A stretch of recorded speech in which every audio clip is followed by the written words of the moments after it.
Hello, Jihan. Hello, Avic. Hi! Hello, Ate Nove.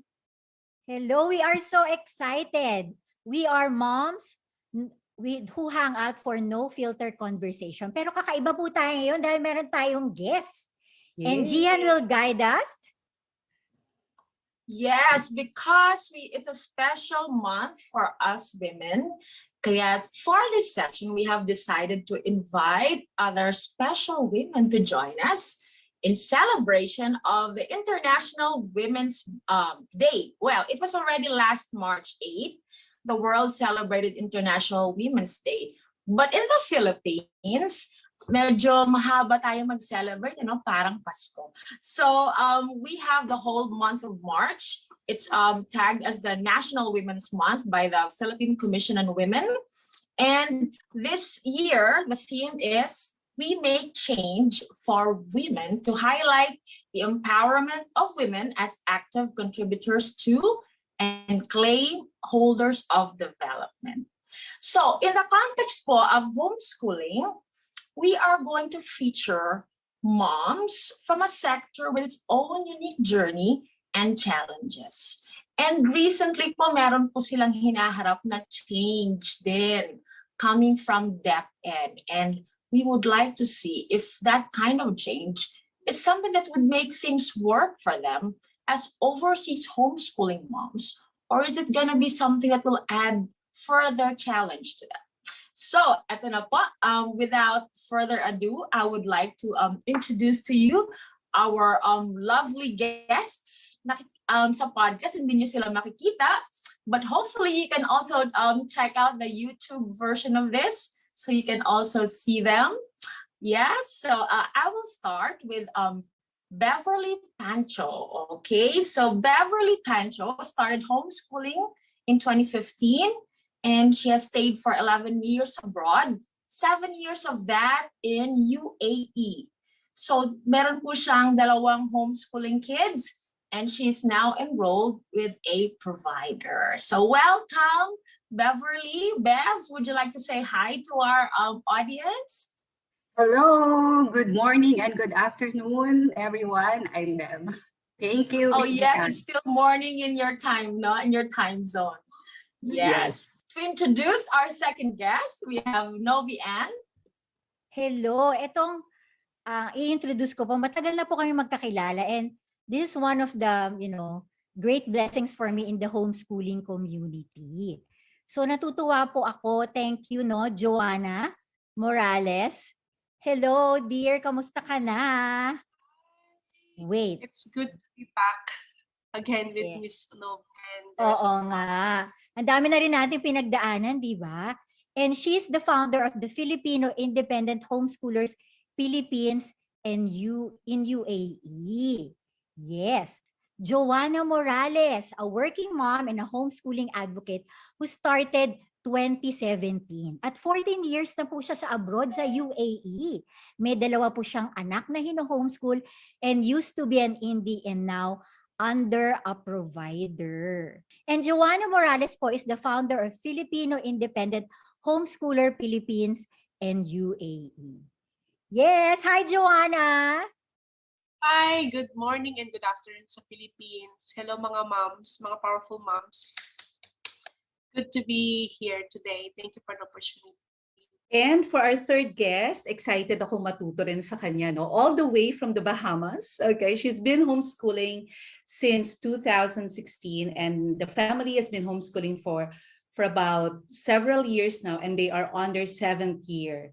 Apparently, the reason for doing so is because they wanted to spend time with the children because also of the husband's job na nagre-require for them to move to certain places every now and then. So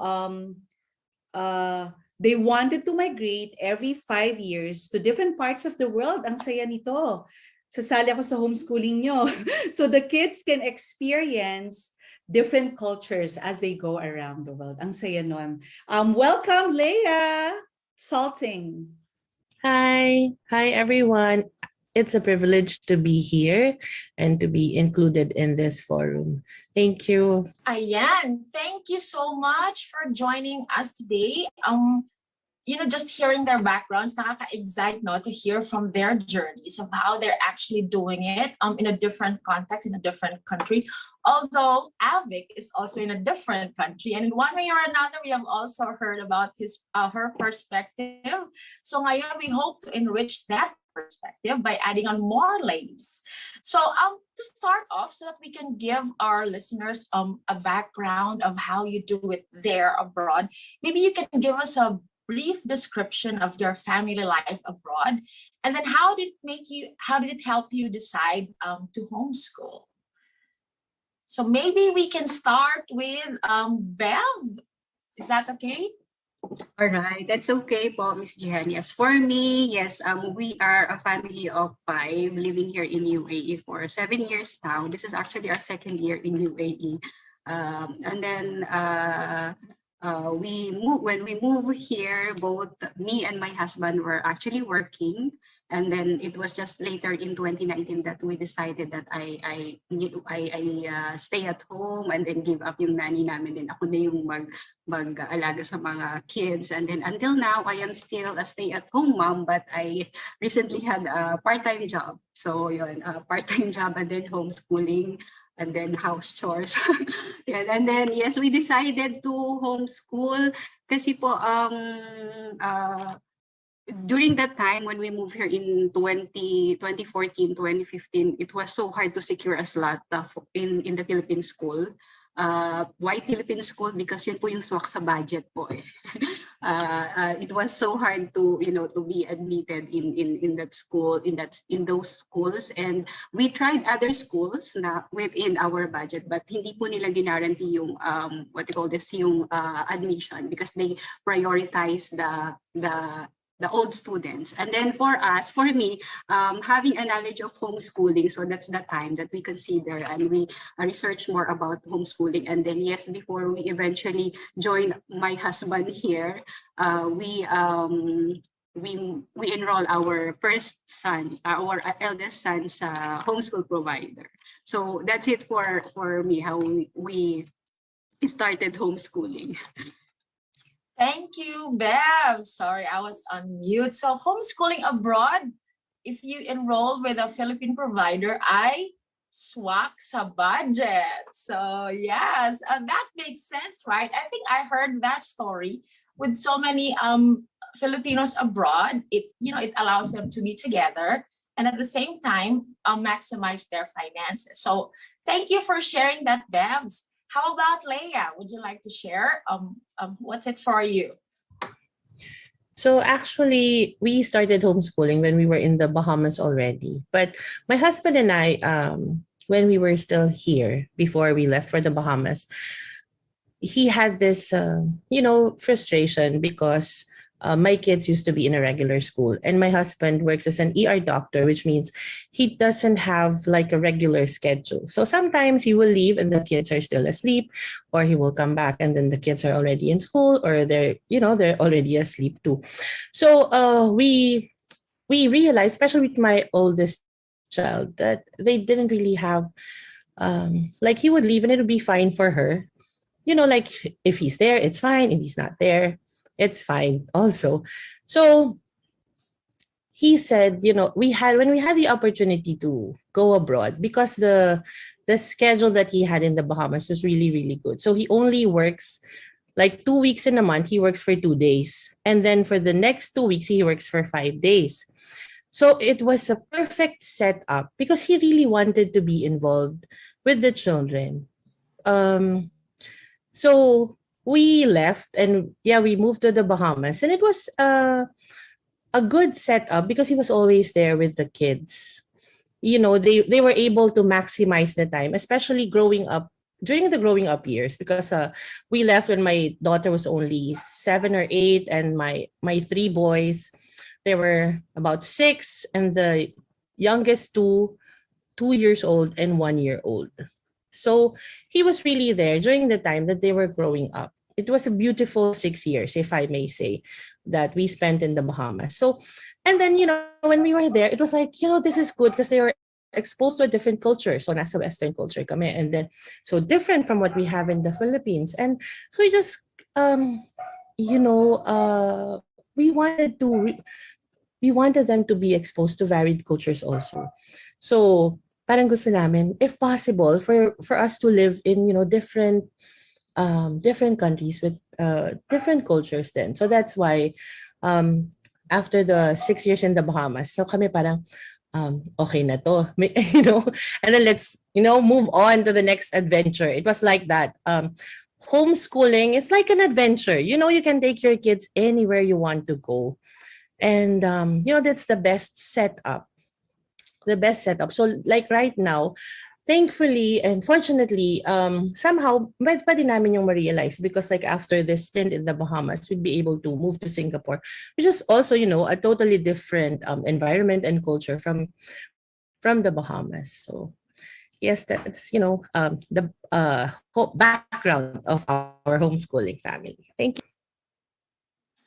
I echo Avic's sentiment earlier. Gusto ko na rin sumama sa homeschooling adventure niya. And I think you made a good point about the flexibility that homeschooling brings, that when our family life demands something different, it can actually, cater, and we make the most out of the napakabilis lang ng childhood years ng mga bata, no? I feel I can understand yung pinanggagalingan ng husband mo. My husband is also like that, goes out early, comes home late. And when the kids are homeschooling, they can stay up late and be with daddy, and then spend time with daddy in the morning, not be rushing to school. And so those precious memories are really there for our family to enjoy. So thank you, Leah, for sharing that. Let's go to Joanna. Yeah, it's a good story to hear. Actually, I have a combination of both, no? We were, me and my husband are working couple, We had our firstborn way back then. It was 2017 when the circumstance paved a way for us to explore homeschooling. Kasi our lifestyle was, and I think most of the Filipino couple, ganun yung setup before eh. We cannot afford to have a nanny.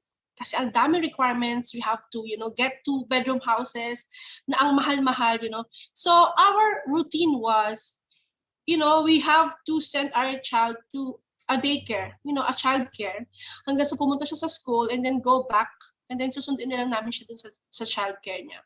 So I can sense the gap, the connection. Kahit nandito kami, magkakasama kaming tatlo, may gap yung bata kasi she's yun nga tama yung sabi ni Leah, okay lang na wala kami, okay lang din sa kanya na andyan kami, which is like teka lang, parang this is not what we have visualize or vision sa family namin. And then by circumstances, God allowed me to lost my job, so na-explore namin homeschooling. Sabi namin, okay, kasi nga mura, and not only that, kasi previously, my son is enrolled in a British school na medyo magastos. Kasi that time, it was subsidized by my company. And then that time, wala na yung ganitong perks. So sabi namin, Philippine school, ang hirap makapasok. Budget, wise, okay siya, ang hirap makapasok.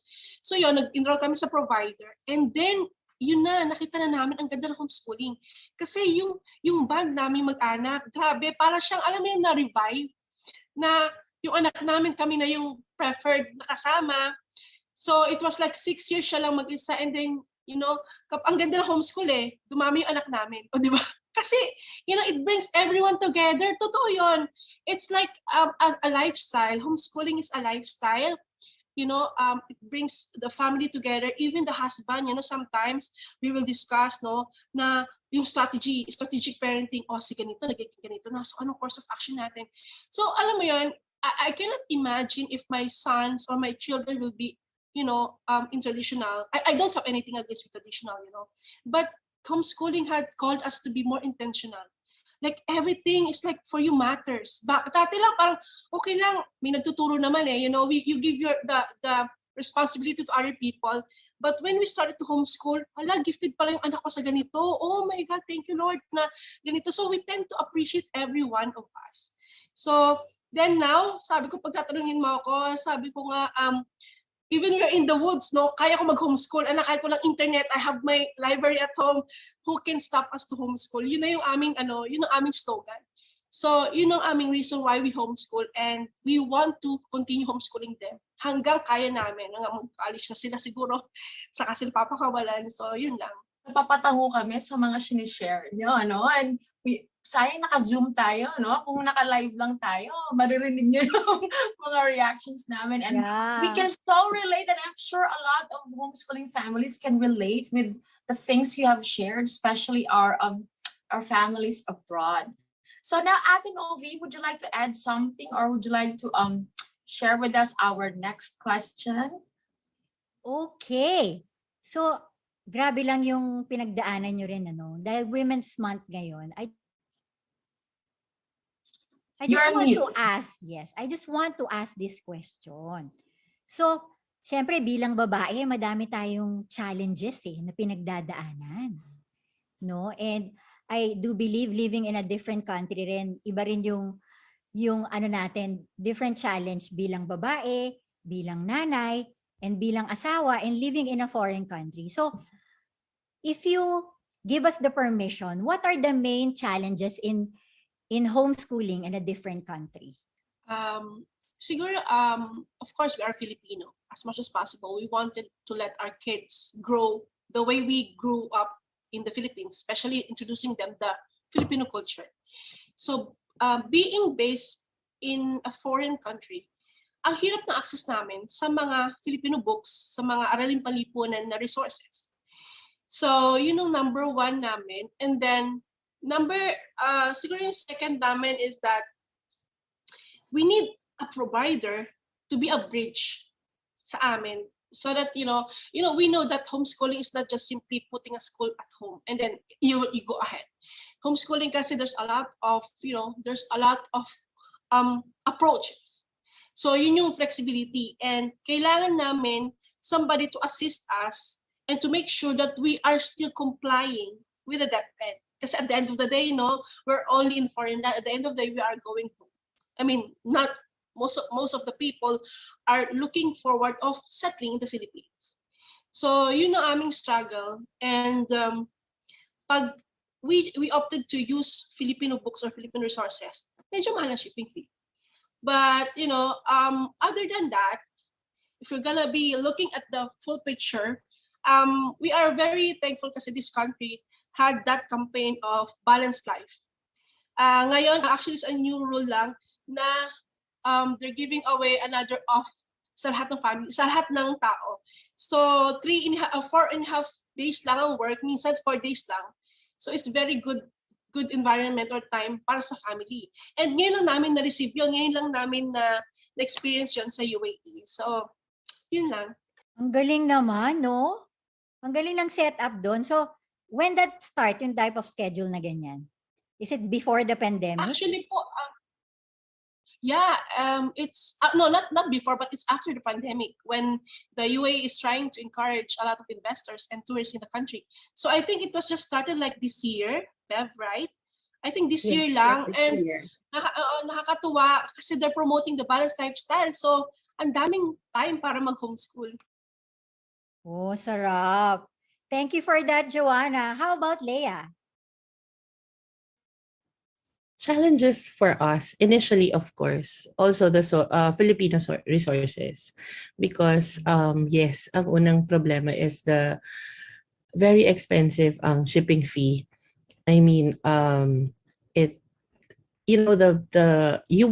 would have loved for my children to have had more books from the Philippines, but then it's very challenging to have it shipped to the Bahamas. And also hard to find. So that's one of the initial challenges. Then another challenge is, of course, it's a different setup na. Not like in the Philippines, everything is, pwede ka, you can hire you can hire, someone to cook for you. But here, but in the Bahamas, since you're on your own, management of the household. Because syempre, diba? I mean, how can I possibly homeschool? Tapos kailangan ko rin magluto ng lunch, kailangan ko rin magluto ng hapunan, kailangan mo maglaba. But this challenge, initially, what we thought was a challenge became a blessing because so na-realize ko, and then, you know, 6 naman kami. Then it doesn't have to fall on me. So homeschooling, it's not really just, you know, them sitting down, reading their books, doing their work. It's the lifestyle that we were able to put together. So like, for example, my daughter, she wakes up really early. She puts a load of laundry already. So may 1 load of laundry na siya. And then while the laundry is running, she does her exercises. Tapos no, gigising na yung, mas later gumigising yung mga boys ko. Then after that, the boys will wake up and they will all go out and then hang the clothes outside.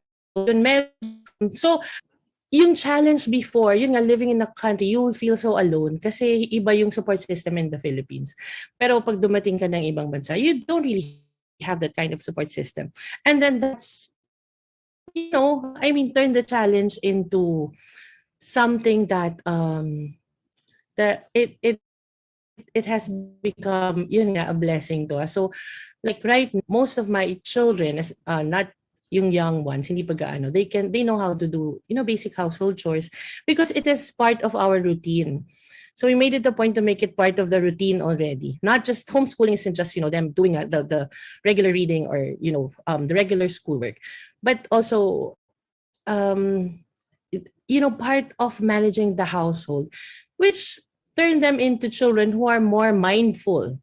So alam na nila na parang, you know, my daughter would say, "Oh mom, I don't think we have water anymore." Yung I don't really have, you know, there's na distribute yung responsibility. And when we were able to come up with that system, kasi naging mindful na yung mga bata. O parang kami lang yung andito, we have to help out. So they know pagka yung even the supplies are running low or what they need to do pag may laundry na, my daughter usually cooks the breakfast for everyone.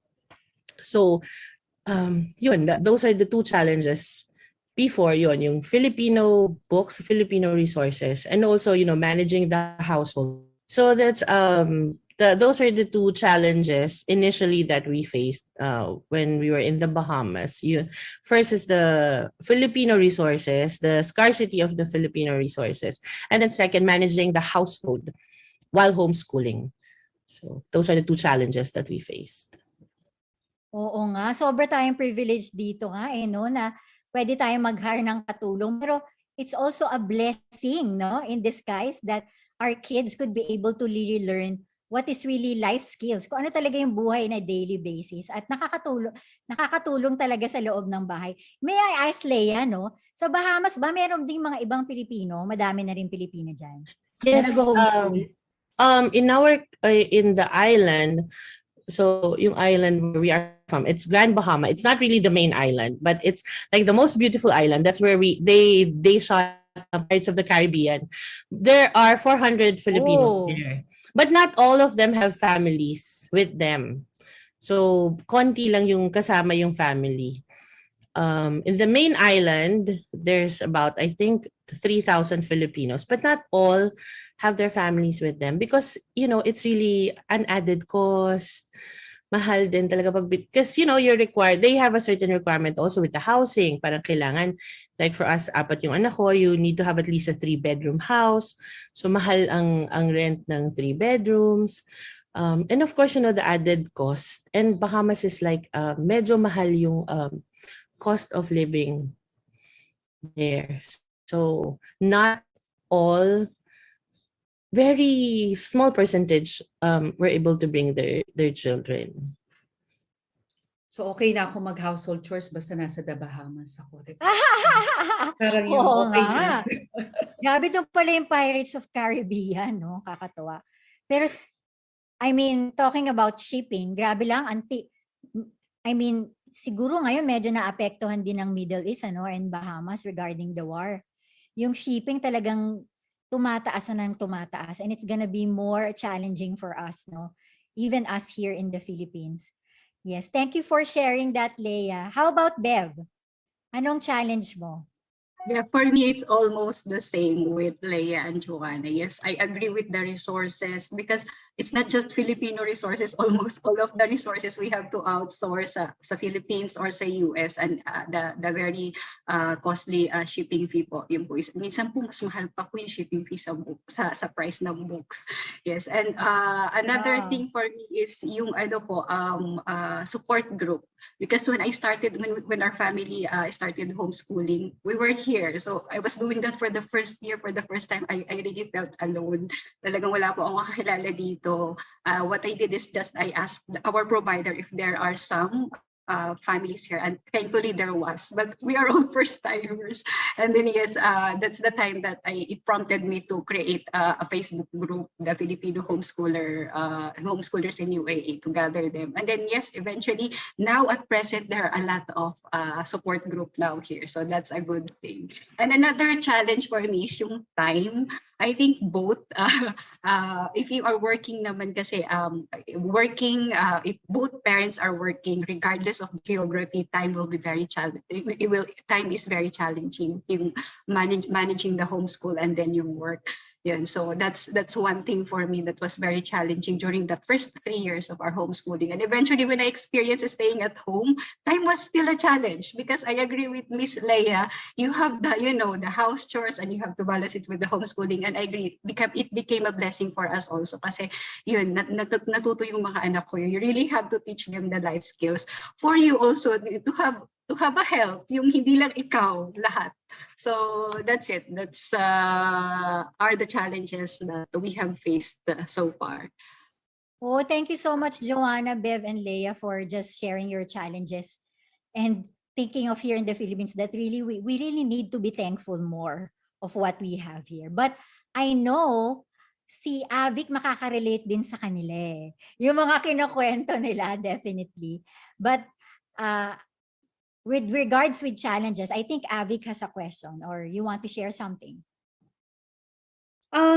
I think for me, na-summarize naman nila yung mga general challenges of homeschooling when you're living abroad. But in our case, kasi Japan, homeschooling is a gray area here. It is not legal, it is not illegal. So it's a gray area. So ang problema namin dito is really raising a third culture kid, o yung tinatawag nating TCK, especially I'm married to a Filipino, not to a Japanese. And kagaya nung tatlo nating guests, and I'm gonna lead them into the next questions. No? Meron tayong mga ginawang mga creative ways to adjust. No? As a family, nag-adjust kayo. Ito yung mga challenges. May mga na-mention kayong, in a way, mga lemons na ginawa niyong lemonade, right? In order for you to really see the gains of homeschooling. Pero ang question ko would zero in sa pandemic. Kasi the past 2 years, di ba, nung walang pandemic, kapag na-homesick, uwi di ba? Or we can go home, buy our resources. And marami kasing nangyari in the past 2 years na nagkaroon ng additional burden or limitation sa mga nag-homeschool overseas. Kumbaga, aside from the stress na meron tayo brought about by the pandemic in terms of job security, health scare, meron ding additional stress. I'm sure yung mga bata or yung mga families not being able to home sa Philippines, and yung mga changes din sa dynamics ng education, not just in the Philippines but also overseas. So tanungin natin yung mga creative ways ano yung mga in the past 2 years. Should we start with Leah? Go ahead, Leah. So, I really don't know how to answer the question because, like, during the pandemic, there wasn't really a lot of change within the family setup because we weren't like in a traditional school, so we didn't need to go out to go. So parang actually ang nakakatawa nun, like everybody was asking me. That was the time when people got interested in homeschooling, like how we do it, because they didn't want to do online school with because it's different. It's different. Face to face is very different with online schooling. So their children were getting bored. And that was the time when they started asking. Parang, it's kind of like their eyes were open to the fact that homeschooling is actually, a good option, especially during the pandemic. And uh, what I realized during the pandemic, that was the time when I was able to connect with the other homeschoolers. Like si Joanna, doon kami nagkakilala, like, during the pandemic. And then I realized there were also, because I do Charlotte Mason, I am a Charlotte Mason homeschooler. So there were also others back home who are doing Charlotte Mason.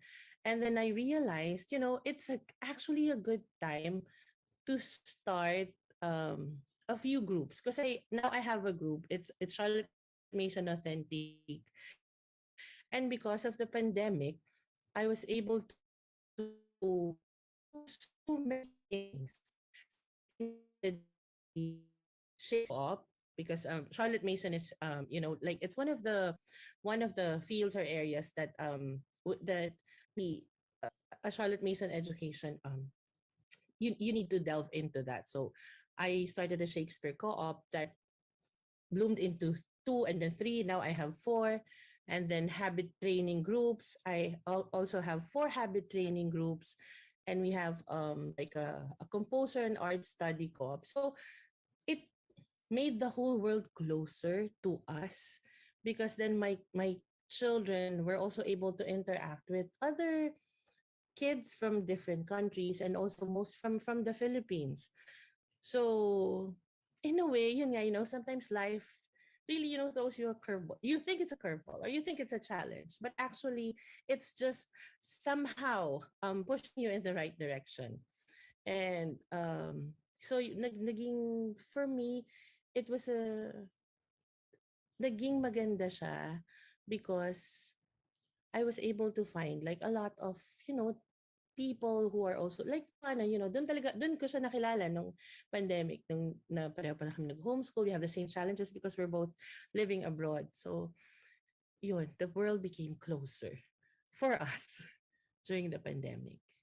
Nakakatuwa, no? Kasi it's a testament not just of the flexibility of homeschooling and homeschooling families, but also yung level ng resilience natin. Kasi in a way, na-build yung muscle mo na, okay, may challenge na ganito, okay, this is what I'm gonna do. Parang lagi tayo, not just the parents, but also the kids are also prepared to find solutions dun sa nafe-face nilang problem. Salamat, Leah, for sharing that. At sasali na ako sa co-op mo. Para sasali na ako sa pamilya ni Leah. Leah, thank you. Oo, may Okay. Charlotte Mason group pala si Leah. Thank you for sharing that. Oo, hindi ko maintindihan si Shakespeare. Sasali na ako dito kay Leah. Okay, sige. Tanungin naman natin si Joanna bilang naging BFF na sila ni Leah because of the things that have been happening around us. May madadagdag ka, Joanna? Actually, the very good thing about being a seasoned homeschooler, because we are not a product of pandemic, and then we opted to be homeschooler. Prior to that, we have been embracing homeschooling lifestyle, and the good thing is that my kids are really not experiencing like a major change, kasi it's like the show is must go on sa amin. It's the same. We are going to have classes whether or without pandemic.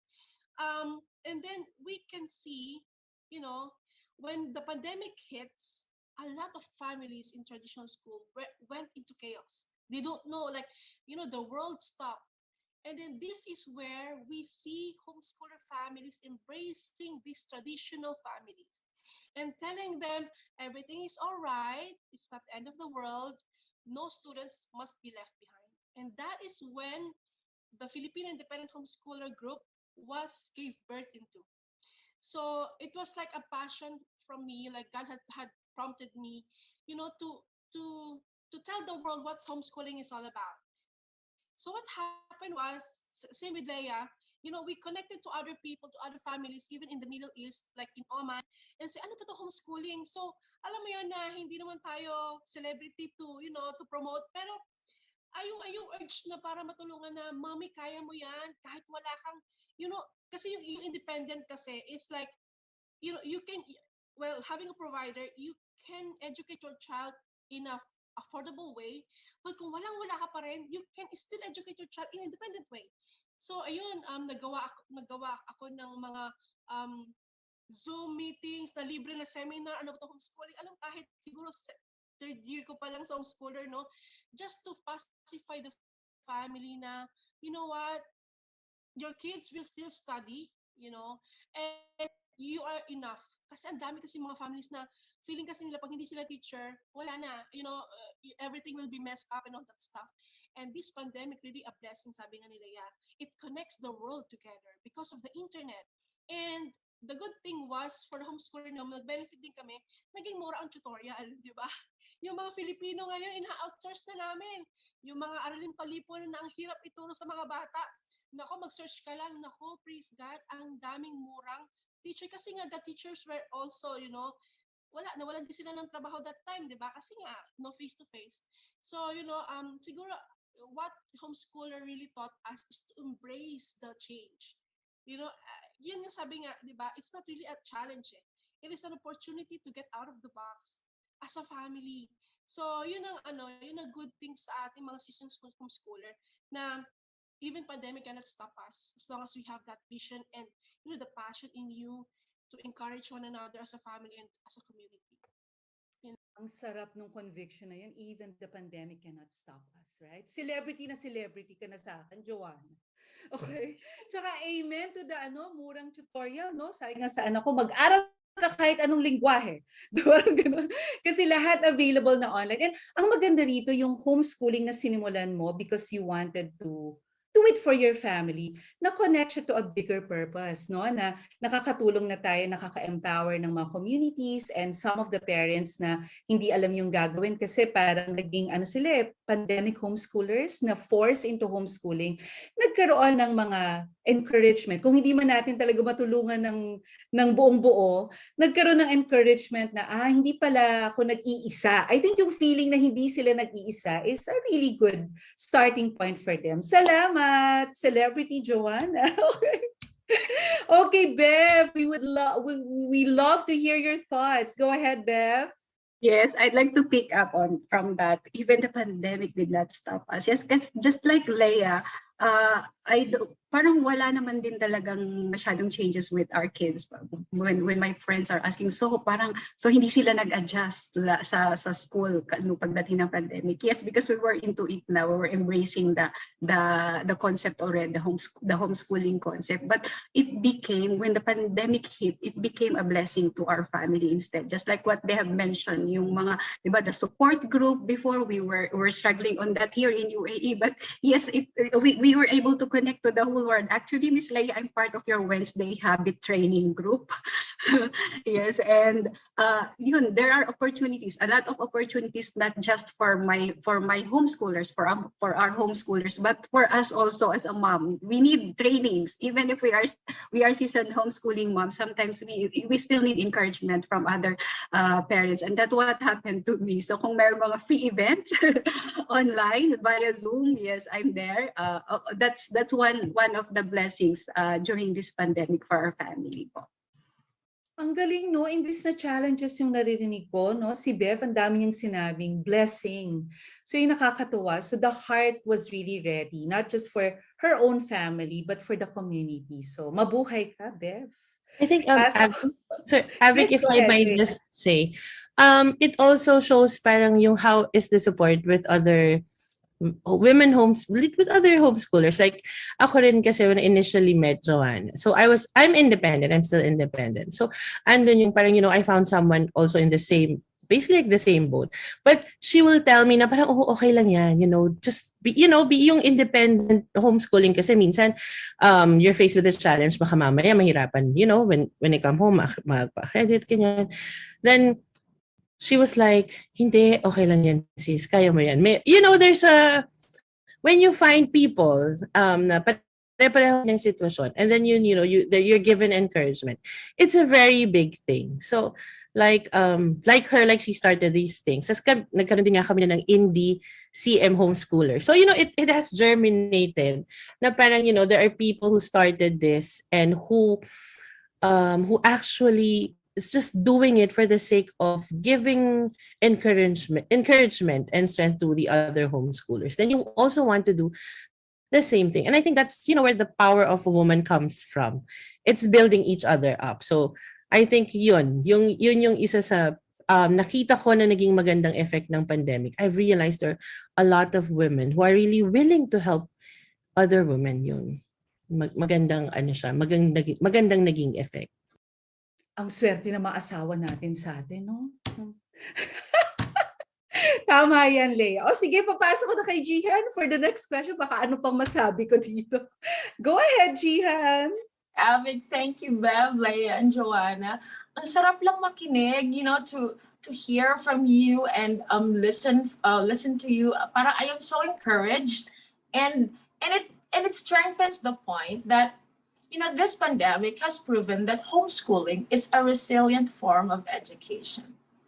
And it's a way of getting out of the box that traditional schooling has placed upon education. And, if I were a policymaker, it's a good opportunity actually. No, parang, eto, diba? This one has worked. And so this one must be encouraged. So for our subsequent questions, lalagyan lang natin ng context. Some weeks ago, Ate Nove and I did an interview with USEC San Antonio of the DepEd, of the Department of Education, because during the pandemic, DepEd tried to come up with a homeschooling policy. And it was a good endeavor. They engaged us and we had some consultations on what would work best for the homeschooling community. And the good things that came out of that collaboration was that, the acknowledgement that homeschooling is a viable form of education, not informal education, but formal education. And I think this pandemic has shown us that. Kasi, di ba nakita natin, nung nag-pandemic, yung mga nasa traditional schools, lahat sila tumatakbo sa mga kakilala nilang homeschoolers. And I think yun yung shinare niyo rin kanina, that's what happened in your communities. And so it was a good, what came out of that collaboration were good items, mainstreaming homeschooling. So hopefully in the coming school year, the public school system of the Philippines will offer homeschool accreditation, which is essential to make it accessible to many families. Kasi dito sa Pilipinas merong reputation ng homeschooling na para lang daw sa mga mayayaman. Sino ba yon? Sino ba yung mayayaman na yun, Ate Nove? So Yung dalawa, ni Nove, mga sans. So it's Yeah, good taga-Kainta ako eh. Ako nga, taga-probinsya ako taga Pampanga ako Probinsyana po kami. So it's good that government responded with this kind of policy to make it affordable for families who want to, be more hands-on, to offer something better and to really maximize their resources. Yun nga lang po, I think narinig, some of you listened to our podcast. There is this particular provision that impacts you, your communities. For some reason, DepEd said that, yes, we are putting structure to homeschooling. We are mainstreaming it in the Philippines, but only those residing in the Philippines shall be allowed to enroll in the homeschool program. So effectively, it excludes all Filipinos living abroad. So if you move abroad, you can homeschool, but not with a Philippine provider. Okay, so if you're independent homeschooling, okay lang, no? Kasi if that's been your lifestyle, then it doesn't really affect you. If you are enrolled with a foreign homeschool provider, then that's okay too. But I think a lot of families have seen that it's a logical choice to go with the homeschool provider because they offer the Philippine curriculum. So when their kids go home, maliit na lang yung transition or adjustment na kailangan to go to the formal system. So given that context, let's first ask, just so we know where you guys are coming from. I mean, ladies are coming from. So, are you enrolled with a Philippine-based homeschool provider? And if yes, how has that worked to your advantage? And if you're not enrolled with a Philippine homeschool provider, what is your current setup in terms of accreditation and how does it work for you? So, unahin naman natin ngayon si Bevs. Yes, for our family, yes, since we started homeschooling, we've always been with a homeschool provider because I don't know, I'm not like Joanna and Miss Leah that no, they can go in deep. I just felt that being in a provider is safer for our family, and of course yung hassle that I don't have to think about the accreditation, the report cards, because it's with the provider na. I don't want to add more stress because homeschooling alone is very challenging na. So I think that help yung sa provider na yung what call this, yung accreditation. That's very good thing for our family, and of course yung support group. I've always been very vocal with the support group kasi just like at this time we are with a provider with a very strong support group. It really helps me a lot. So that's it. Thank you, Bev. So for you, a provider is a big plus. You know, I think a lot of families find that also. Well, some prefer to be independent. Some appreciate the hand-holding that homeschool providers give and the support that they build because they already have existing homeschooling families they can easily connect to us into. So thank you, Bev. So how about Leah? I am not with a provider. So I've been homeschooling independently ever since. Kasi si Mommy Joanna, sabi niya, kaya ko. So, so yun, it was ever since I've been independent. But the beauty of homeschooling is that you can choose what suits your family. If you want to be with a provider, that's, that's the support your family needs, and that's good. And if you don't want to be a provider, pwede rin. It is possible. So, like, it for me kasi, I think I'm grateful, like, with the last step and order. There are certain things that are really favorable to the homeschoolers, like the extension of, you can homeschool up to grade 12, diba? Parang, that was like before, people were asking, so paano yun, when they're in grade 11, grade 12. So ako kasi pa yung mindset ko, I want to homeschool my children until I can. And if they choose or choose not to go to college, that will be on them already. So it was, just fate that, imagine, like, dumating yung order and sinabi nila na, pwede ka na, up to grade 12. And for that, I'm very thankful. But also, I think siguro, although sana they'd be able to see that looking at the bigger picture, anywhere in the world, we are in the midst of an educational revolution. That we are finally realizing that the parents can play a very big role. Not only is that the parents can play a very big role, women are playing a very big role in the education of our children. And if it is women at the forefront, I don't think you can stop that revolution. You just have to join. And you just have to listen to them. So I think, there's no other way, diba? There's no other way but for people to listen. Because we have been awakened. This is the generation, the pandemic has awakened most of us of what we can really do. So, yun lang po yung gusto kong sabihin. Thank you. Parang gusto ko na mag-placard kasama si Leah. Thank you for sharing, Leah. Yes, I agree with you. And in the context of Women's Month and pagka homeschooling forum talaga, of course, there are dads who are very active, but it's usually moms who are championing the homeschooling of their kids. Not to downplay the role of dads, but they have a different role. And you are quite right, because moms will always make a way for their kids, no? And this pandemic has shown us that, and it's, I guess, a step backward to restrict, when something has already been proven to work. So thank you for your insights, Leah. How about Joanna? We'd like to hear from you. I grew up in the Philippines having this word like ang kabataan ng pag-asa ng bayan. When I embrace homeschooling as a lifestyle, kailangan may i-add tayong word ang mabubuting kabataan ang pag-asa ng bayan. Hindi basta kabataan lamang, di ba? We are living not only in a revolution world, but iba na yung environment natin. You know, we're so naive. Yung time natin, di ba, sa Pilipinas, di ba? We can just play around, even girls, in the middle of the night. Pero ngayon, hindi na And so, family, as per the need of the family are unique. I'm not saying na mas okay ang family na nag-homeschool, pero the moms and dads need, can identify what their children needs. Okay? And by saying that, having said that, homeschooling is working since then. I think there's just like a short circuit siguro.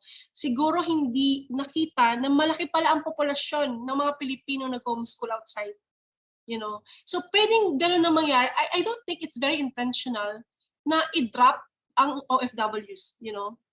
And siguro if the decision maker can hear this, we want to appeal a reconsideration. Kasi homeschooling outside Philippines works.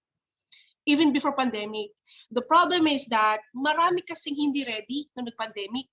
Kaya maraming umaaray na families. Pero sana malaman nila na marami pong mga veteran homeschoolers nasa abroad. And they are producing so many good students and now already in the career na. So yun nga. So then having a provider, you know, everything is struggle. Pero kung mas makakatulong sa pamilya, bakit hindi, di ba? Before I used to be a provider and then I tried to be in B for 2 years. And then, kasi yung panganay ko malapit na mag-college So I said, parang to help him, sige, kung meron namang way. So nag-provider kami para na magkaroon ng smooth, you know, transition. Pwede siyang, you know, kung halimbawa, for example, mag-state university siya, gusto niya. So meron yung ganong support. So, you know, a homeschool provider really helps. Not even the seasoned homeschooler. A very good help sa mga pandemic homeschoolers. Kasi sino ba naman ang gustong magtrabaho abroad na naiiwanan ng mga anak sa Pilipinas? And by this homeschooler, you know, by this homeschooling, ito yung nagpapacify sa kanila na pwede nyo nung dalhin ang pamilya ninyo kasi ganito, hindi magastos mag-aral. So nabuhayan ng mga pamilya kasi po, sa totoo lang, there are survey, no? There's a lot of impact, bad impact of living, of a child growing na wala yung mga magulang. We have to accept the fact. And ang magulang, nararamdaman yun. Pero siguro kapag wala siyang ability to solve that problem, yung feeling na yun, he will just cover it in the carpet. Pero the reality is there. Iba ang paglaki ng isang bata kapag hindi buo ang pamilya. So sana maging pro OFW sila, not even that, pro family na lang. Yun na lang yung natin, yung appeal, no? We don't want to harm our kids. Let's just, you know, ask for their support being in the decision, you know. They have the authority kasi to impose something. So yun lang po. Thank you, Joanna. And it's clear from what you've said that it's not just about homeschooling. It's really about, do we forward a policy that helps our OFWs, that helps their families? Because for the longest time, the OFW families have had to bear the social costs, no, of being an OFW, of having to work abroad and then leave your kids behind. And homeschooling has given us a potentially, you know, a workable solution. And hindi na pala workable kasi tested na siya ng maraming OFWs. And we were actually quite surprised when we did an online survey. 30 plus countries, there are homeschooling families. So hindi lang sa UAE, but in 30 plus other countries, we have Filipino homeschooling families. And they stand to be impacted by this, you know, one-line provision in the DepEd order, which has a big impact. Parang napaka-insensitive pag sinabihan natin sila na, di umuwi na lang po kayo kung gusto niyo po mag-homeschool, because, you know, that is being insensitive to the family life that these families have chosen. And this is what they think works for them. And our responsibilities as parents have been enshrined in the Constitution that we can make choices. And yun nga, siguro yung appeal natin kay DepEd is to keep that choice. You know, whether we want to independently homeschool or be with a provider is something that that we should make, not them. Ano. So si Avic ay isa ring homeschooler abroad. So maybe she can share how do you take care of your accreditation requirements, Avic? Or are you with a Philippine provider or a foreign provider? So even before, medyo nararamdaman ko na pwedeng magkaroon ng problem sa accreditation, and because of the direction of our family. So independent kami in the beginning, tapos we took a very brave step to go unschooling. So medyo isang another level of challenge kapag ka nag-unschooling ka. However, ang ginawa ko, we found a homeschool provider here in Japan that allows homeschooling. So unschooling rather. So ibig sabihin, kahit may homeschool provider kami, because importante sa Japanese government na meron kang in a way ma-represent, because here they give benefits to the children. Bago pumasok ng school may mga check-up. So pag hindi nakalista yung pangalan ng anak mo, and baka isipin nilang may child abuse na nangyayari. So may mga ganong sitwasyon. Kaya nag-opt ako to have a provider. Pero yung provider na hinanap ko would be a provider that would allow me to do certain things. Pwedeng Charlotte Mason kami ng spring kasi mataas ang hay fever, tapos unschooling kami the rest of the year. Parang ganung approach, no? However, I just want to add dun sa mga sinabi ninyong lahat regarding this particular parang policy, no? Siguro, number one, OFWs are always regarded as heroes in a sense na, economically we are helping, no? Isasama ko na yung sarili ko. So this policy, parang ina-expect ko na sana mas maging inclusive to people who we are calling heroes. And heroes in different sense of the word. Number one, heroes because economically we are helping, but also a lot of our OFWs are also heroes as medical frontliners right now in the pandemic. And we know a lot of people na pareho silang nurse or nurse and doctor, and they would want to spare the kids. And the kids are being bullied or even subject to certain racism sa mga daycare or sa mga cram school, lalo na pag alam na medical frontliners, yung Pinoy na tatay at Pinoy na nanay. And that adds to the burden and the stress. If your kid now has an option to homeschool and be accredited to a Filipino homeschool provider, that gives you a sense of comfort na alam mo yun na maaring hindi pipiliin ng lahat because you have other options. Pero the fact that you have an option, the fact that it is an option for you, the so-called heroes, to be included is already a big deal for a family who's already navigating the very painful pathways of the pandemic and the uncertainty of the future. So siguro yun lang yung parang voice ng mga OFW ngayon. Whether ako, to be honest, I don't really care so much kung ma-accredit sa homeschool sa Pilipinas kasi nga matagal ko nang pinagdaanan yung emotions na probably hindi ko kailangang ma-accredit sa Philippines.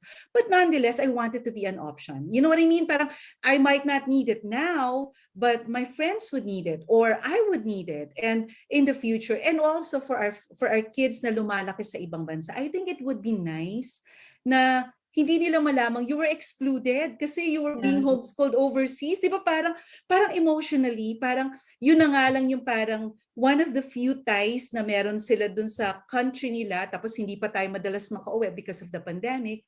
A policy like that would probably harm in ways that we don't know yet. So siguro yun na ini-echo ko lang yung mga sentiments ninyong lahat, and probably ako kahit hindi ko siya kailangan ngayon, I think it's important na the policy would be inclusive, lalo na sa mga heroes natin. Alright? So yun lang, Jihan. Thank you, hero. Yeah. Thank you, hero. Thank you, heroes. Our lady heroes here with us. And kami ni Ate Nove, we can imagine what it can do to OFW families. But it's different when we really hear the stories from you yourselves. Iba yung perspective, iba yung insights, because we have not experienced what you are experiencing. And it's a different thing when you are actually there, living your life in a different country. So thank you. We appreciate the insights that you have shared. And I hope na mapakinggan Ate Nove ang mga hinaing ng ating mga Filipinos abroad, our heroes. Yeah. And we are going to proceed with a question. Yes. If DepEd pushes through with this policy to prohibit Filipino children who are abroad from enrolling with a Philippine-based homeschool program, what would be its impact to you and your family? I guess in some ways, medyo na-touch niyo na siya kanina. But if there are still other things that you would like to add. And also for the families that you know, who are in your community, who happen to be enrolled with Philippine-based homeschool providers. Beth, would you like to start? Yeah, yes, Jihan, for now, I've known many families that are together here in UA because of homeschooling. So homeschooling is really a blessing for those families, even us. That option that Miss Avic was, telling kanina, it's very helpful for us. And if just imagine if you take it away from us, I mean that option, that privilege for us, and dami pong families na maybe will have an option to send their family back home, and then even yung husband, yung father, yung main provider here to work, which is not really a good option for specifically for us, for our family. I still believe, just like Joanna, that a child growing up with the parents, both parents together, has a really very, very good impact to them. I personally grow up with my father, also an OFW, kaya I am speaking, that's where I'm coming from. So siguro ang ano lang po ang impact niyan sa amin is yung sa what you call this relational, pagdating po sa relationship, new, and then of course another thing will be yung to be honest, in terms of finances, that will be an added expense for family, and for families with single income, for single income families, that will be very challenging, just like us. Because of course, if there might be a solution for us to go for foreign provider, but generally it's an added expense for us. And of course, that if we become indie naman po, if we go for indie, I am concerned also for yung transition niya pagdating for us, for families, because we look forward to go back for college din po. So that would be a challenge in terms of transition. So those are the impact that I am currently seeing right now with this current what you call this DepEd DepEd resolution for the OFW. So that's it. Okay, thank you, Beth. Leah, I know you're independent homeschoolers, but would you like to share something that you think would impact you and the families you know? Actually, now I'm back to a provider. Mm-hmm. So the impact would be like, we have like options. My family, either we go back to indie with no records, or getting a provider UK or US based. Okay, so that will affect, sabi nga ni Miss Avic, yung parang how can we promote the Filipino culture if they're pushing us away to the access, And I have also other families who already get in touch with me. Sabi nila, uuwi na lang sila. She was a very, very proud homeschooler. Ngayon kasi 4 na yung anak niya, and she cannot bear the cost. Merong magdi-distant learning na ang tagal-tagal sa Zoom yung bata. Nakakaano, there are options, but it's a very sad options. And siguro itong one-liner na ito, we are praying for DepEd, the whole team. Though we are still, we're still optimistic. We are still, hopeful. Pero maraming buhay magbabago. Hindi lahat can afford. At maraming uuwi. Hindi naman ganun kadaling umuwi sa atin. So, ganun po. There are options, pero hindi po lahat mag-ayos na option. So, yun lang po ang sa akin. Thank you, Joanna. And yes, we are praying with you. I think so many are praying, and we're still hopeful na sana mapakinggan tayo. Leah? I think I want, if ever given the chance that one of them would, listen, I'm not going to give them statistics about how many families are homeschooling abroad, because I would like to let them know how really it is to be living abroad. Like here we are all talking about, the benefits of homeschooling to the children. I think Mommy Joanna already knows, yung story namin. But what we don't know is how it is benefiting the parents, the ones working. What is the main problem of our overseas Filipino workers? It's being alone. Nag-iisa sila. And now they have the option to bring their family with them. 'Di ba? Yung consuelo man lang, nakasama nila yung pamilya nila. So what am I trying to say? So ako, if I given the chance, I'll just tell them a story. This is a personal story. Story to ng nangyari sa amin ng husband ko. My husband is an ER doctor. And during the pandemic, yun nga, he was in a situation. There was a patient brought in, gasping for breath, COVID patient. And unfortunately, nag-cardiac arrest. So, namatay yung pasyente.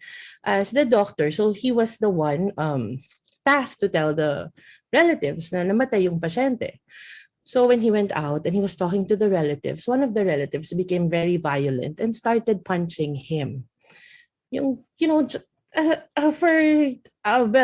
later found out that the son had, he had a psychiatric issue. So he was punching my husband, and then and then he called me. That was nighttime. He was in a graveyard shift. And then he said, this incident happened. I wanted to let you know. And of course, parang ako, I was livid. So sabi ko, where's the police? You should have taken that person. Diba? And then he was like, yes, the police are here, but I wanted to talk to you first. Because he said, parang, I just wanted to let it go.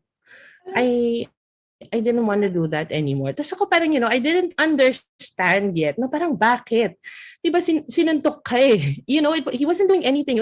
You were trying to revive the mom and then susuntukin ka. That's so unfair. Tapos sabi niya sa akin, alam mo, that was my initial reaction. Kaya lang, namatayan na sila. And then, coming from the graveyard shift, I will come home to the children. Ang first, dumadating kasi siya 8:30, 9 o'clock. That's the time that the kids do Bible lessons. So sabi niya, paano ko harap sa mga anak ko na I just put a grieving man in jail while they are doing Bible lessons? So sabi niya ganun. So parang ako naintindihan ko na, oo no, tama nga naman. If he was alone, I don't think he would have made that decision. If he was, sinking in loneliness, being a frontliner, and he was by himself, I think things would have ended differently. But since his family was there, since his support system is there, it became a beautiful learning lesson. So, hindi ako if given the chance to talk to a DepEd personnel, yun yung sasabihin ko. Ito yung mawawala sa mga OFWs natin, the support system that they have. Let's not think about, wag na nating isipin yung homeschooling, ganyan. Yung support system ng mga OFW, especially those who will not have any options but to come home. Ito yung tatanggalin natin sa kanila. And really, do you want to be the ones na tanggalin yun sa kanila? So, I think with that, yun, I think that's, I hope that they will realize that there are real situations, real people that will be affected. So, yun lang po. Thank you.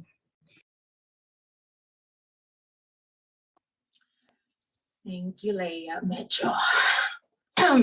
Kailangan ko i-straighten yung voice. Emotional. Yes. Cut mo na, cut. Grabe, no? Support system. Yes. Medyo nakakakabat isipin yung sagot sa tanong mo, Leah. Would you be the one to take that away from them? Their support system. The support system that this particular mode of schooling has allowed to happen. And maybe because for the longest time, parang kawawa naman yung mga OFWs natin, they really have to leave their children behind. And the kids, napapariwara, hindi nababantayan. Marami naman siguro tayong alam na ganong kwento. They go to DepEd schools. They go to public schools. They have all the financial support they get from their OFW parents. But I guess in the stories of, our here in the Philippines, we also know na kulang. Kulang yung padala, hindi enough lang yung pera lang. It's really the support. Cut. Sabi ko na iyak eh. It's okay, Jihan. Okay, hindi kasama yun. Okay, Tristan, pakaano na lang. But Pakikat. Yeah, Sorry, Karen. OFW din kasi yung dad ko. Personal, no? Okay, so now we have heard the stories of our OFW moms, and these are just four of them. And sobrang iba-ibang experiences, iba-ibang insights, and multiply that by so many other families that will stand to be affected if we remove the option, for them to be able to enroll with a Philippine-based homeschool provider. Sure, we will make ways. We will always make a way. There will always be a way. But then it shows a lot about our heart for our OFWs. And if DepEd will proceed with the policy, that it is saying something. It is saying something about their mission and and what's important to them. And it will be a sad thing if they do not, if these stories do not convince them. It will be a sad thing for not just for homeschooling, but for the state of our education, for the state of the Philippine education. So I will pass this on to Ate Nove to wrap up with our final question for this podcast. yes. Grabe, I'm so speechless. I don't even know how to be able to start this question. But thank you for sharing your lives, Bev, no, Leah and Joanna. Avic, thank you so much. And even Jihan, no. I know this would be able to really affect many lives. And I just really hope that DepEd will be able to listen to this video and this podcast. But then again, I just also want to be aligned with Joanna now. We are hopeful. Okay? I mean, I just want to make a background then. Before talaga, hindi sila nakikinig as in totally.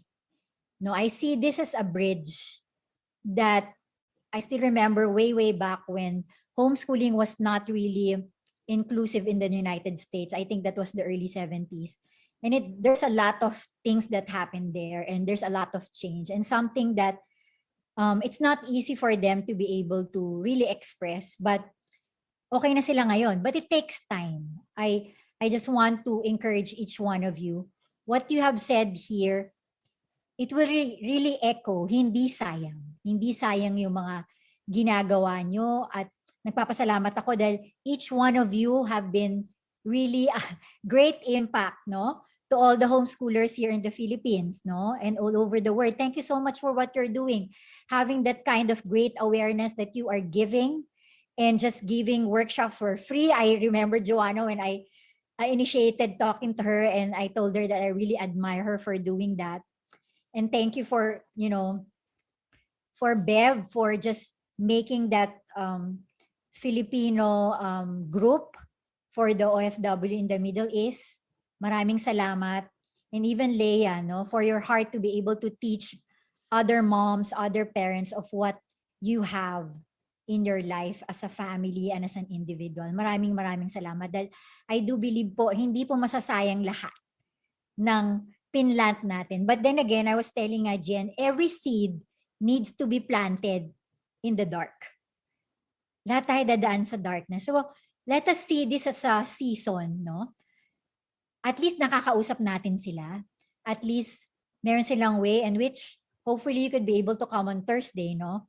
To be able to meet them as well.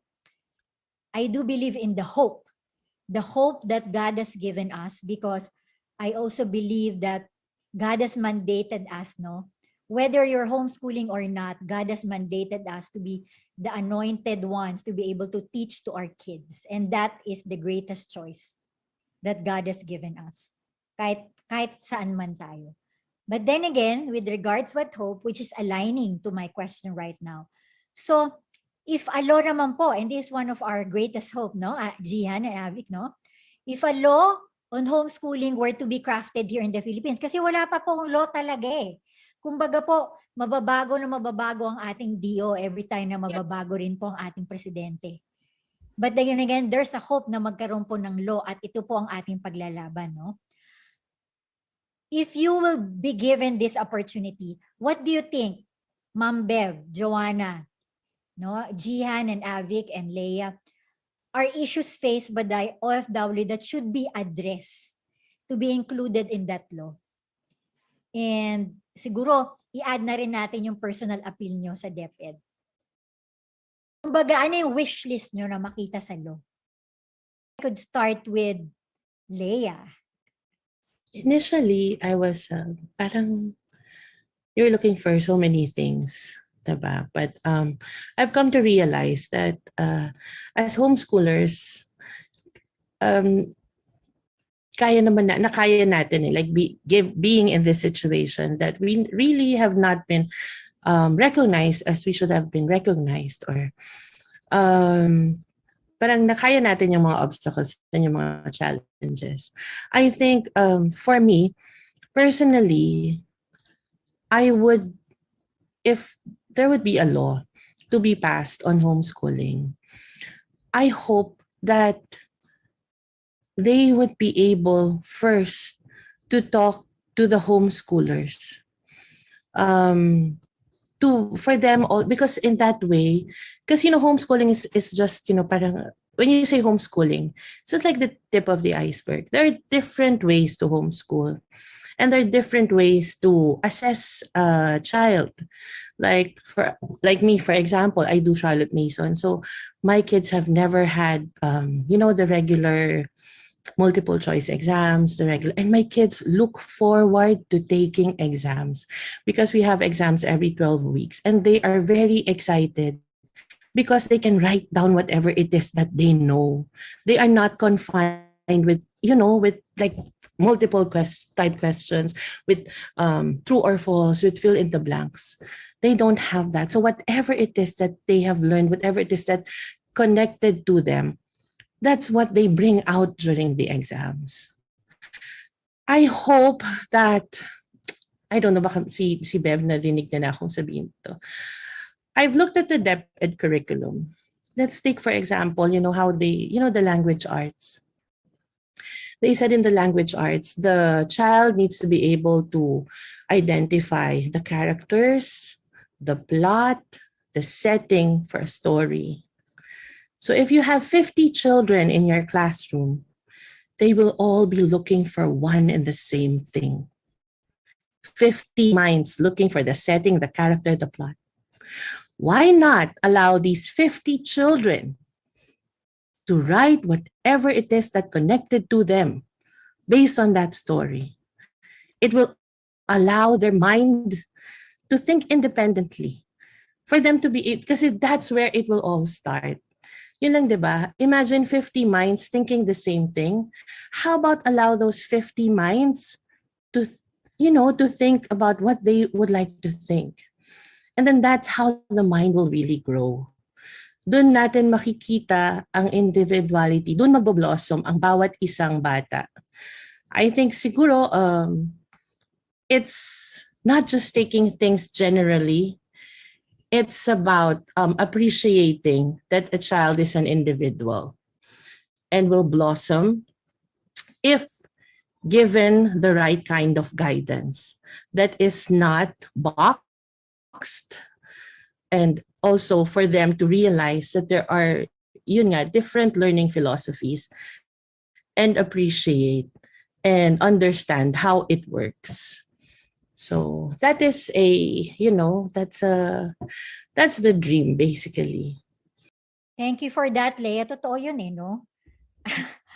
Ako nga, madami rin akong wish list, and one of the things yan nga sinasabi na yung the way you test a child is always being one key or one method. Pero iba't ibang bata eh. That we need to honor that. But then again, that is also one of my wish list. So I totally agree with you, Leah. Siguro, lagay natin sa no? Different types of kids with different types of methods of the way you test a child, no? So, ganda yun. Thank you so much, Leah. How about you, Joanna? Yeah, actually that's a major thing that I wanted to really highlight, no? It's not about putting everyone in one box. You know, yun nga, kung papakinggan lang ng DepEd, sana meron silang, since where everyone is ready to embrace homeschooling, sana meron silang section, okay, ito para sa mga unschooling, ito para sa, and then that representative will really embrace, ano ba yung Charlotte Mason? So, paano ba mag-assess ng batang galing sa Charlotte Mason? Well, we're given the opportunity to have a voice. So, ano yung homeschool, traditional setup, ito yung mga Charlotte Mason, ito yung iba-ibang mga sana ganon, yung flexibility. Kaya kasi tayo nag-homeschool is for flexibility. It's not about what our child doesn't know. It's about how broad our child able to express his knowledge on a certain topic in different ways. So yon, flexibility and siguro accessibility siguro, kung gusto nila ng yung exam na to, yun nga, first hindi lang exam, anong way ng pagpapa-exam, and sana maging available to sa mga embassies. Diba? Kung gusto talaga nilang malaman na isang bata ay naglo-learn with that kind of, way or approach, di sana magkaroon sila ng sangay ng pamahalaan sa lahat ng embahada na every quarter pupunta kami ng anak ko, magpapa-assess ko, ito po, Charlotte Mason po siya, sige tanungin nyo ng about ganito. So, ganun po sana. And sana magkaroon ng discount ang mga OFWs kapag educational material, di ba sa US ganun? Kapag docs lang, mura, di ba? So, sana ganun din. If they're wanted to promote again the culture, Philippine, this is like promoting. Kapag nagpo-promote ka, sige, ito na lang yung bayad. So, ganun lang po yung namin. Malaking bagay na yun. Yung ganun pong approach is malaking bagay na. Thank you po. Thank you so much, Joanna.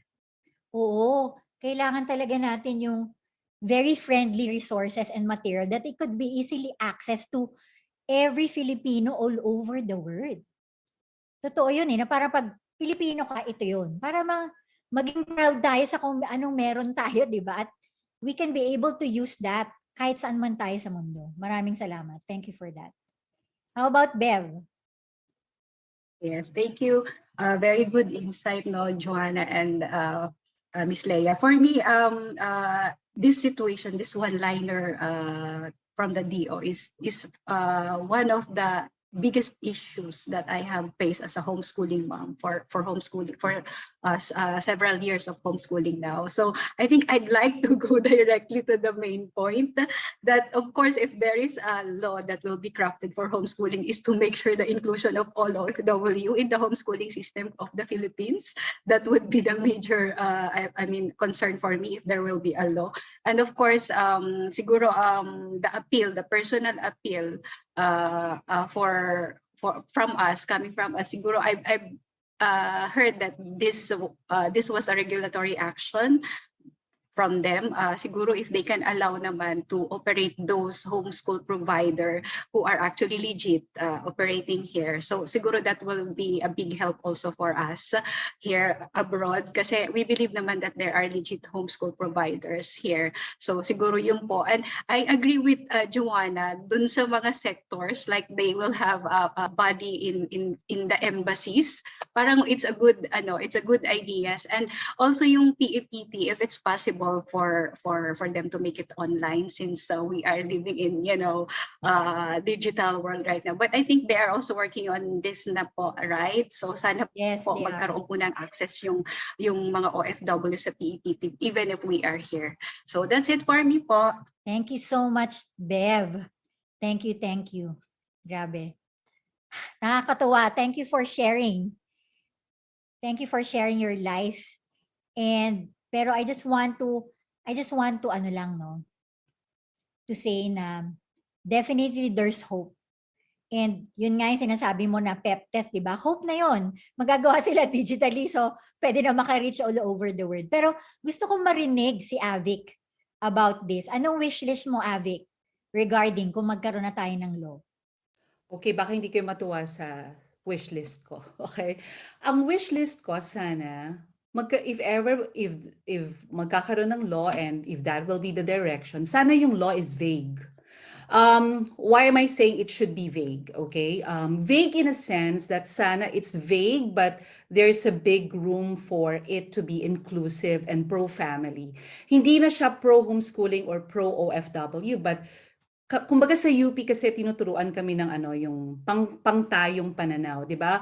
A lot of the things that we're doing, even hindi lang policymakers, but a lot of bureaucrats, a lot of leaders, isama mo na tayo, no? Sometimes meron tayong pang kayong pananaw, right? Kayo, ito yung gagawin nyo, ito yung gagawin nyo dapat, right? And maganda siguro na balikan yung basic concept na yun ng pangtayong pananaw na if they are going to draft a law, sana tignan nila what is pro-family and what is inclusive.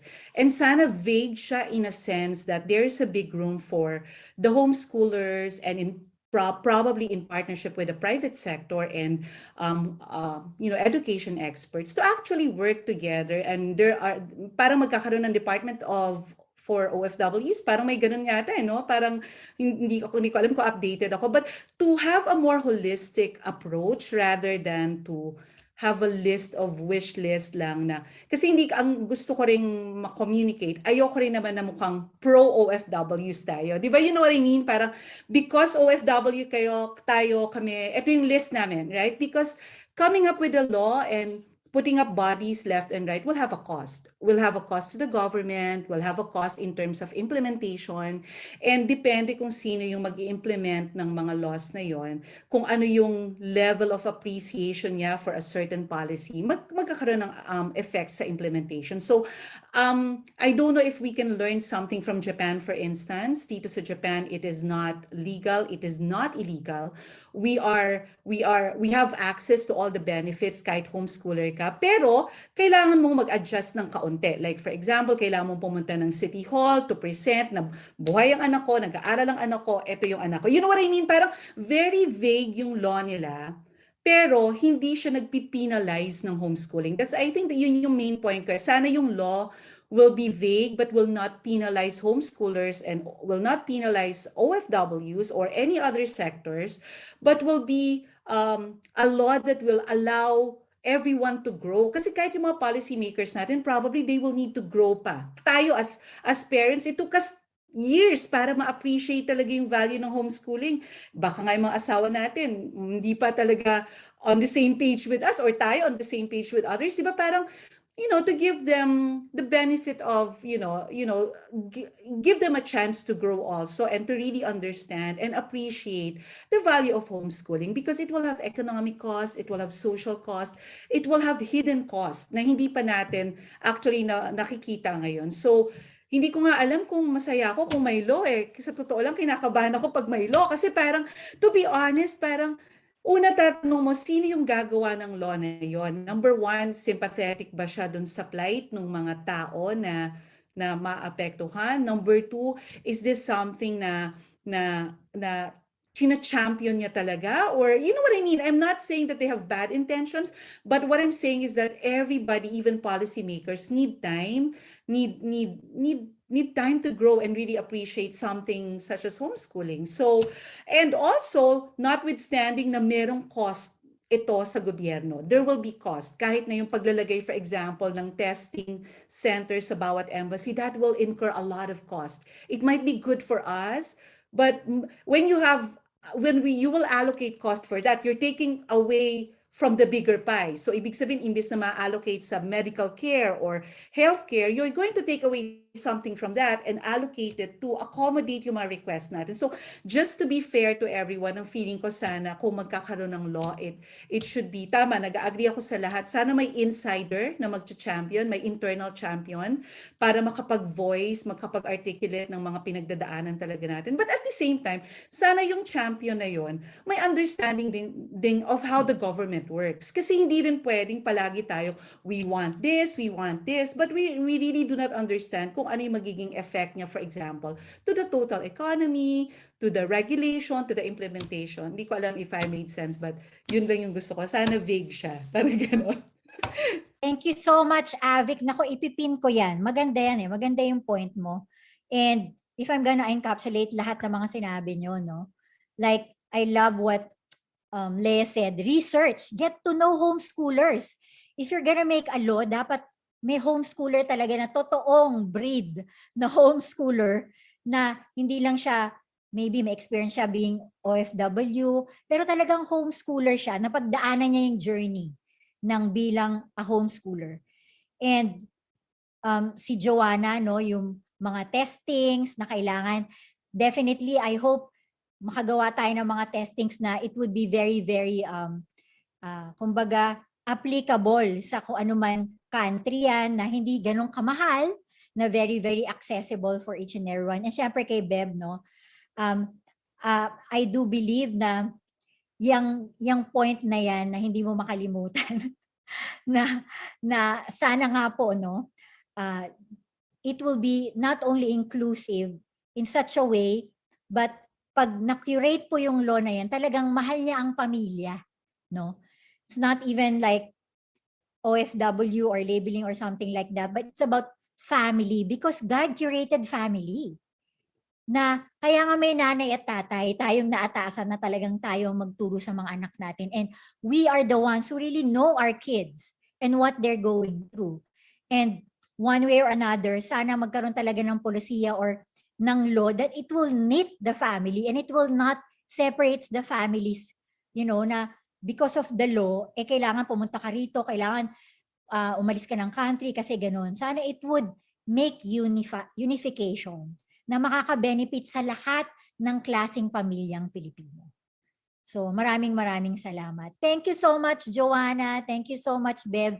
And thank you so much, Leah. But Jihan, do you want to conclude this conversation? Thank you so much from me as well. And wala na akong idadagdag. Marami na kayong nasabi. And it's very, thank you because we had this conversation, this no filter conversation for Women's Month.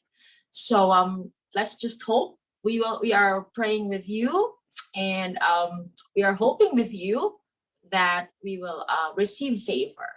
And that this policy will be reconsidered, or if God has other plans, I'm sure it will be for the best. So thank you for sharing your homeschool journey. At eto na, magpapaalam na kami.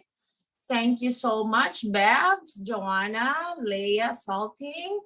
Your insights are so invaluable, and I'm sure maraming mga homeschool families ang may encourage. So that's it from us. So we wrap up this conversation for Women's Month. I'm Jihan Tan. And I'm Avic. I'm Novi Antan. And we are moms who hang out for no filter conversation. Maraming salamat po. Thank you, Beth. Thank you.